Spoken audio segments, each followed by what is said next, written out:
Messmer here with Technical Taekwondo. In today's video we are going to be talking about the basic fundamentals and an alternative way to do Taegyuk Chil Jahn. This is the 7th form in the series. This is my favorite form in the Taegyuk series to do. So let's just go ahead and get into it. So Taegyuk Chil Jahn is the first form that is involving cat stances, so I thought I'd go through those really quickly and then get into the form itself. Camera down so you can see my feet, not my face, because you don't care about my face. So when you're studying and figuring out cat stances, the weight distribution is 90% on the back leg and 10% on the front leg.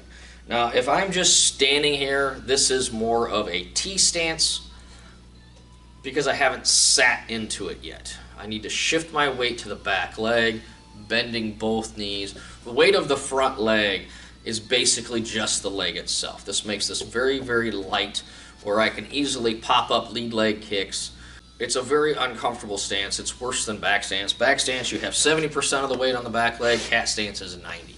So it's very, very short, okay, and very light and very flexible. When I am doing cat stance, you will see a couple different variations. You will see the toes pointed straight forward, and you will see the toes about a 45-degree angle. If you have your toes inwards on your lead leg, this helps protect the groin. You just push this in, and you know, any kind of leg kicks or things coming in, I can just block.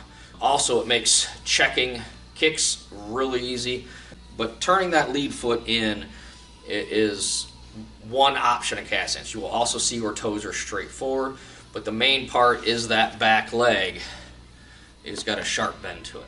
This will also bend the lead leg, so you want to be hitting these when you're doing your blocks and your motions. You want to be sitting into the stance, just like back stance. So whatever your motion you're doing, you're sitting and dropping the weight.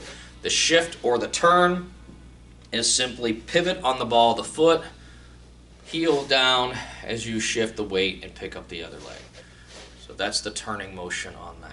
So that's the cat stance, and we'll go into some more detail on how to move and how to flow from these different motions as we go through. On the initial motion for Taegyuk Chil Jahn, so you're in that Junbi position, and you turn and drop the weight into the cat stance, putting the heel, throwing the kick, and coming back and doing the intermittent block. What you're going to see a lot of people doing is flowing and moving gracefully through these forms, and because of the cat stances and the way the blocks are done, you're going to see a lot of circles and things when your people are practicing this. I'm going to show you an alternate variation on Taegyuk Chil Jahn. It's actually going to start with that initial motion going from Junbi into the cat stance. So this is a slightly different way of doing Taegyuk Chil Jahn than you're going to see. When you're in that Junbi and you're turning into the cat stance, most of the time what you are going to see is people shifting the weight onto the back leg and dropping into the cat stance. Sometimes gracefully, sometimes with power. That's all individual taste. But coming around, just sitting back into that cat stance, this is a different way of doing it. I want you to think about moving forward and kick the ground in a 1-2 motion. Okay? So I stomp the ground. As I stomp the ground, this leg comes up and turns and sit into the motion. This is creating a different energy and a different way to execute this form. So 1-2. From here, transferring the weight onto that lead foot, kick, and then sit back into that intermittent block. So 1-2. 3, 4. And it's a much sharper way to do this. The turn is the same kind of thing, where it's 1-2, placing that heel on the ground, transferring the weight, driving that knee up, front kick, chamber comes up, and sit back into that cat stance. So 1-2.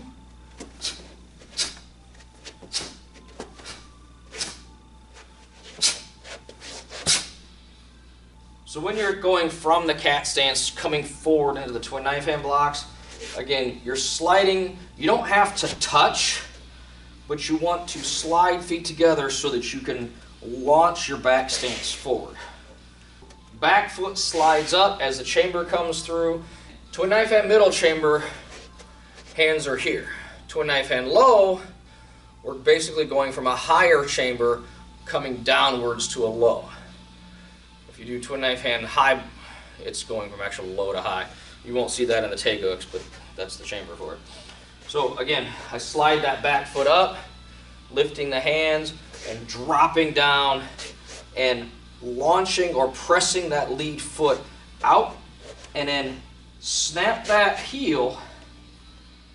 If your foot is angled in or it's on your cat stance, which is traditionally the way I do it, if I just place the heel down, my toes are facing that way. I actually want to snap the heel over to almost 90 degree, not quite. Like coming in, snap that back foot.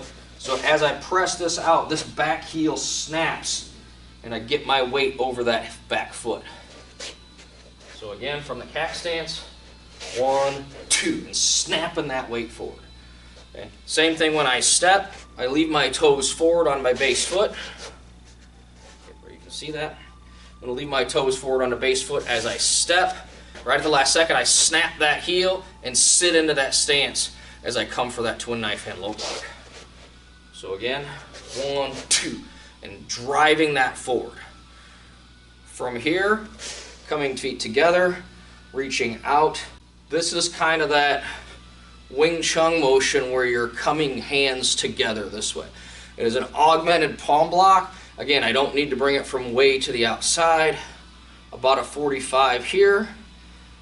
Just like Taegyuk Chil Jahn, that palm block doesn't need to come from way to the side.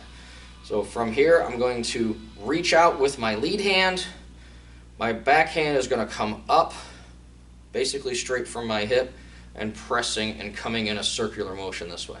So time to sit. Boom. And again, I want that palm out away from me. I don't want to be blocking here, but I do want it on that center line. Coming across this way. For the back fist strike, what you will see a lot of is a big looping motion for the back fist. The energy that we started with, we want to carry it through. In order to do that, think about back fisting almost yourself in the ear and then coming across, or punching yourself in the ear and coming back with a back fist. So I hit 1, 2. So it's straight line coming to your ear. 1, 2. And the hip motion, again, 1, rise, 2. On the turn, same motion, I reach out. Whether backhand is open, backhand is closed, that's a personal preference. Usually I go close hands and lead hand is open, like I'm reaching for it, because that's basically how I visualize it. I'm reaching, I'm grabbing, and coming in for the motion, whether that is a arm bar, break, or I'm striking their hand. However you want to visualize it, there's a lot of different options as far as how this can be applied. On the turn, you see this done where it's just a turn into the palm block and I loop through. And if you want to continue that looping motion, you know, where it's 1 and that big circle, that's an option. The alternative method of doing this, I want to snap into my cat stances. From that twin knife hand low, 1, 2, pop, 1, 2. So I stomp the ground, slam my hips around as I make that impact. 1, 2. So I stomp the ground as I bring this left foot up. 2, 3. 1, 2, 3. This pressing block motion can be considered a salutation. This is kind of an homage to the Tang Soo Do forms where we hide our weapon. As far as a technical application, really the only one that we have seen is if somebody comes in for a two-handed grab, whether they're grabbing shoulders or something like that, you can pop the arms up, or if they're coming in for a bear hug, you can break it before they get a hold of you. But this pyramid, this triangle, does have a lot of power to it. The next section we're going to be going into is the scissor blocks. Traditionally, you are going to see the scissor blocks done with a big wind up, 1, and wind up on 2. They switch hands, wind up on 2. If you're going to do that way, then understand that the reason the hips are going in the direction they are is because the outer middle block is weaker than the low block. So that would make sense for the hips to go in the direction of the outer middle block. I've also seen people do it where they're just arm flailing, no concept of structure or blocking at all. The second version is more incorrect than the first version. I can get power with the hip action, and we have done that way for many years. But what we've come to understand, again, through testing and different things, is the scissor block motion. Number one, I am not blocking two people at the same time. There's no block that is designed where I'm blocking a front kick and a punch at the same time, because no one's going to attack you, with both at the same time. It's a ridiculous assumption. If anybody thinks that, they're probably just messing with you. What the scissor block is from my guard position, I can hit the low block or the outer middle block, and one reinforces the other. And you can test this, and we'll show you how. In fact, we'll show you how we test this. What's interesting about the scissor block, it's in the same family as the wedging block, inside or outside wedging block, doesn't really matter. It's also in the same family as your twin forearm blocks. You don't need hip action on this. When you drive the weight forward, as long as when you chamber your blocks, and again, what doesn't really matter which hand does what, but if I bring my low block hand on the inside, when I step into the motion, that has power. So when I cross the hands, all I'm really doing is rocking my weight backwards and forwards. I don't have to worry about my hips on this. If I want to add it, I can, but it's not necessary. The structure and alignment is there. I recommend you guys testing this. Don't just take my word for it. From this position, all I really need to do is cross the hands, drive, and drive. Change hands, 1, 2. Okay. So we are going to be making this modification in our own school. This is a new discovery for us.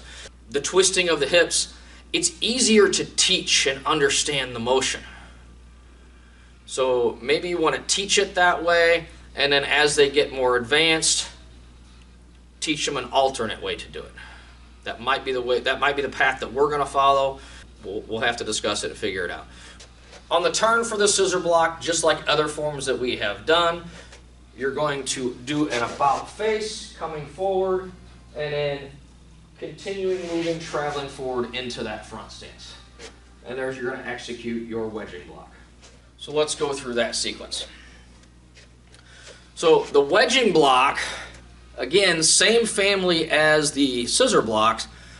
I can't really do hip action. What am I going to do? Favor the right hand, or do I favor the left hand? It doesn't make any sense. So you'll see that people have that body weight rocking forward. All you really need to do is cross the hands and press into it. So yeah, there is a body weight moving forward, but a lot of people teach it as the crashing wave, the sine wave that the ITF likes to do. All you really need to do is hit and press. From here, we're shooting the hands straight up. You can do a slight angle, but vertical is actually more realistic, because I'm shooting my hands past their ears, grabbing behind their neck for that knee strike. And what I like to do is I bring my hands down, turn them flat, relax them like I'm clapping. That way when I do the knee strike, it makes noise and it sounds pretty for the judges. When you are doing that knee strike, point your toes downwards. It is stronger. If your toe is up, it's not as strong. So point your toes down on the knee strike. So again, 1, shoot it straight up, knee strike, and then lunge into the double uppercut, followed by the X hand. So after the knee strike, we're going to buckle the base knee and launch into that double uppercut. Now this is X stance. It is not cross leg stance. This makes no sense to turn sideways when I'm doing an uppercut. Weight is forward, toes are straight, back leg comes straight in, and from here, just like on a single punch, I'm popping those up and dropping. Okay. Eyes forward, don't look down. Keep your back straight. From here, we're going to step back with that back foot. Hands come to the hips. Bounce them up and X-hand here. Do not turn the hands this way. There's no power on that X-hand whatsoever. This is blocking a front kick, so don't look down at their foot as they're trying to kick you in the groin. Stop it. Keep your back straight. Okay. Again, from the side view, you get the wedging block, grab, knee, double uppercut, and X-hand. So from that last scissor block, turn, wedge, grab, knee, lunge in, and drive back with that X-hand. Pop that heel, press off the toes, step all the way through a diagonal angle, snap the hips, there's your wedging block, grab, knee, buckle, double uppercut, X-hand low. The rhythm of that section, the way I execute it, is 1, 2, 3, 4, 5.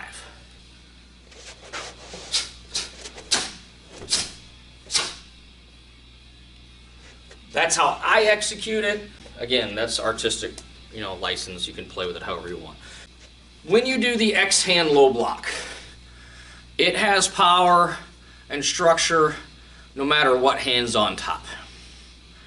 For the purpose of the form, I execute it with the lead hand on bottom.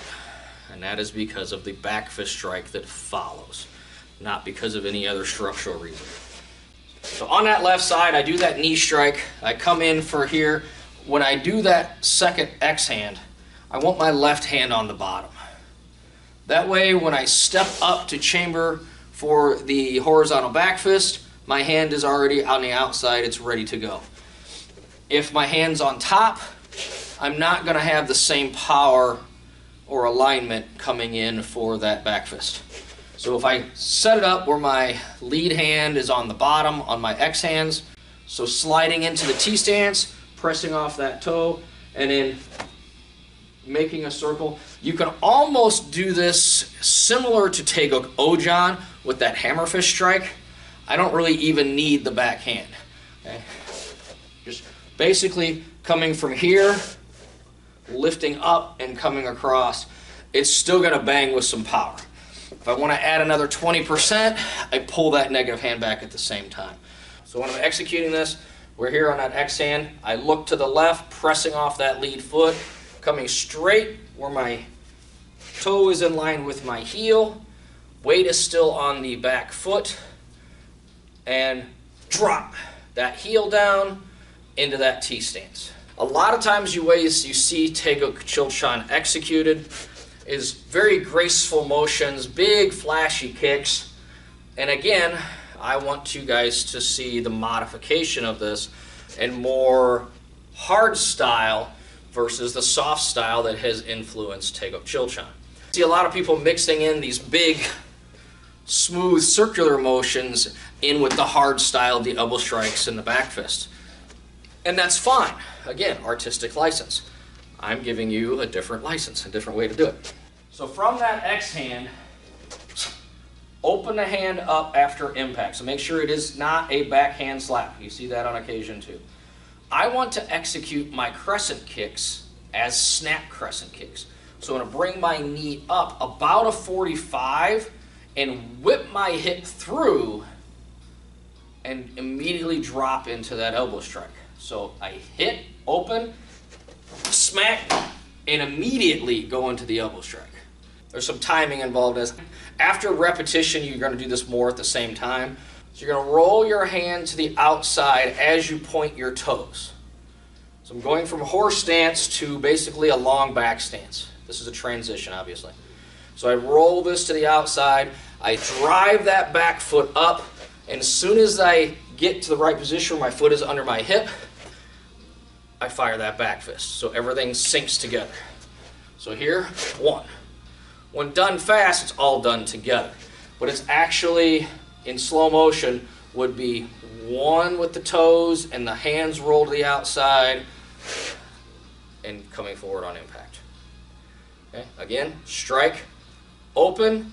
I'm going to bring that knee 45 almost towards the camera here, okay, and whip that through and snap the crescent. And immediately driving into the elbow strike. Targets on that snap crescent. Kidney, spine is really nasty. I can hit with the ankle, okay, or even coming in with the side of the heel, coming in this way. If you have not played the snap crescent kicks, I do have a video on it, just an alternate way to do these kicks. Just be careful if you have any kind of knee issues. Snapping your crescents is a great way to put extra stress on your knee joint. So look, 1, open, 2, 3, 1, 2, 3. Rising up for the outer knife hand, sweeping across, making sure I'm not going in a straight line, but I'm circling around and dropping and pressing those knees to the outside in the horse stance. That last motion for the side punch, I'm going to pick up the toes, pivoting on the heel, opening that up so I can come straight through, and there's my side punch. A lot of people ask, why augment a block? Why use the other hand in play versus bringing the same block to the hand? And Taegyuk Chil Jahn has both of these in it. So again, test it. Both of those blocks are done with the backhand, whether you augment it or do the single. They're basically the same block, so what does adding that other hand coming across, what does that give me? We'll do pressure test first, and then we'll do a target test. So do palm block. No, just do the single. Backhand. Backhand. Oh, sorry. Yeah, just like the form, right? Okay, so sit in that cat stance, okay? And let's do this. I'm gonna push while you sit. So as I sit, Yep. apply the pressure. Right. Okay. Right. Okay. Now augment it. Same thing. Sit up on a little bit, and as I apply the pressure, sit into it. Okay, again. Right. Okay. I can't tell which one's stronger. Do you feel it? This one feels more stable. Okay. It might not be stronger, but It stabilizes you. Okay, so I said, you know, again, the resistance that I'm getting, they're really close. So I said, and that's why we test things, you know. So let's do an impact test. Okay, so same thing.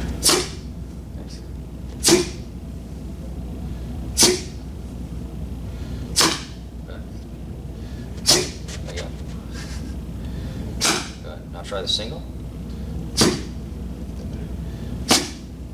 Out. You don't need to go sideways. More out this way. Figure that out. Up. You're mistiming your sit. There it was. Now on this, I can feel that the augmented hits harder. Different test. You know, again, and that's I said, that's why we want to test these different things. That's why we want to go through and figure out the best way to do it. And I said, you know, hitting targets, hitting the Magori, hitting the bags, you know, hitting your friends, whatever. That's the palm block. Might as well, we're here, we might as well do the back fist strike. Again, same motion.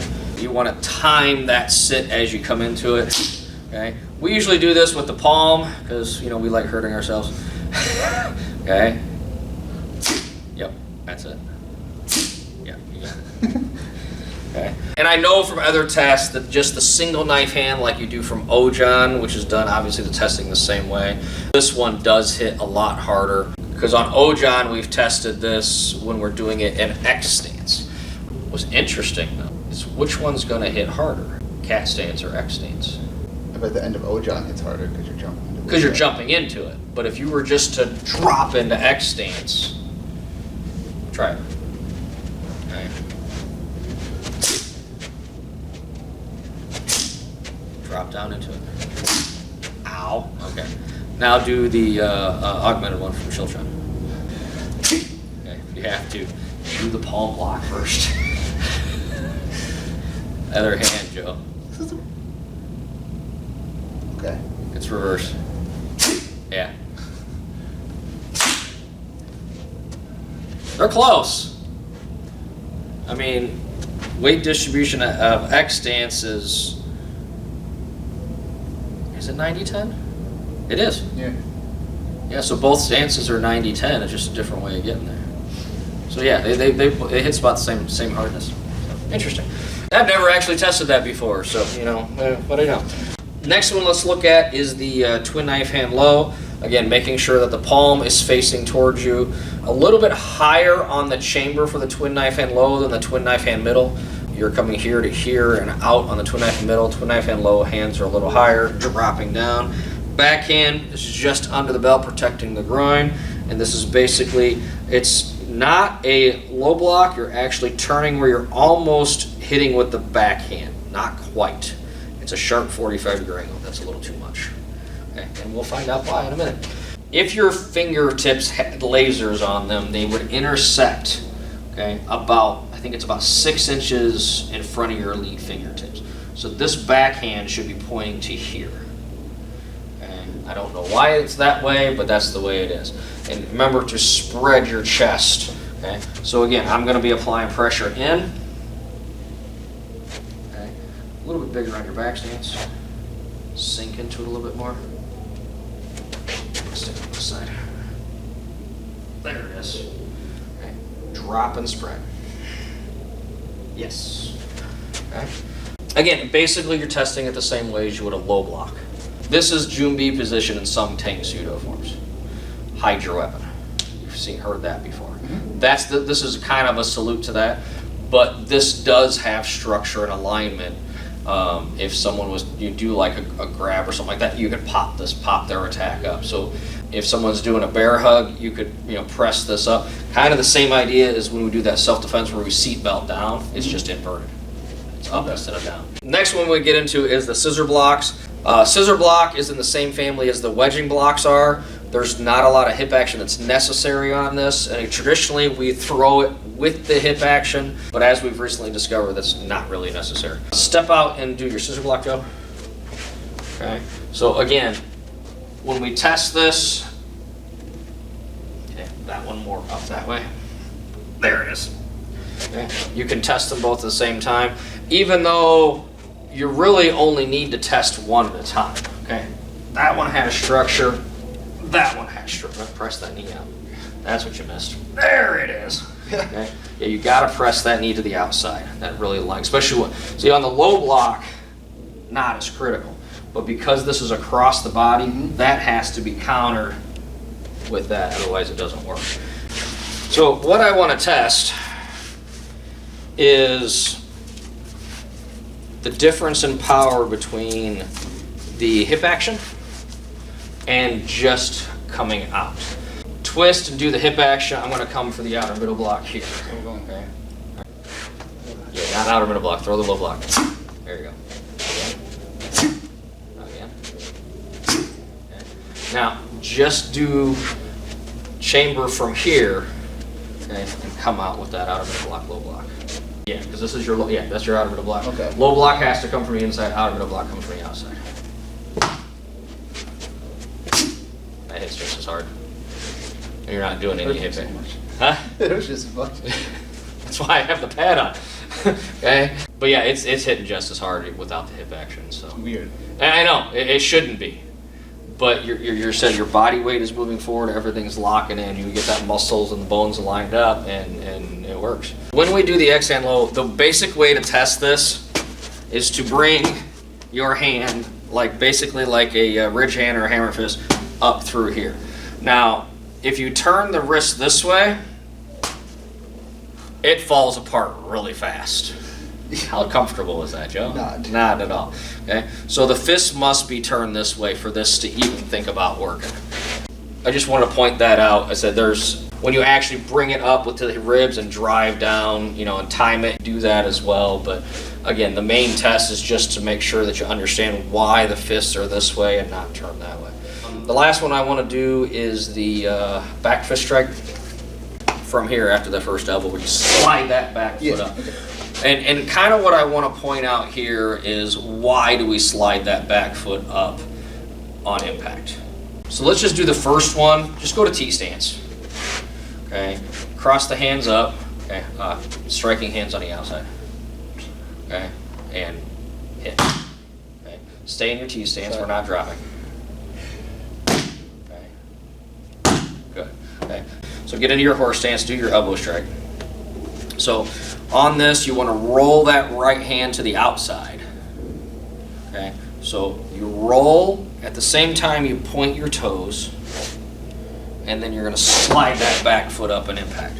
So that's, if you break this down, that's actually the correct order. So you hit that elbow, boom, you roll that right hand to the outside, at the same time you're pointing your toes, and then press off that back foot, strike. So we want to see how hard that hits when it's done correct.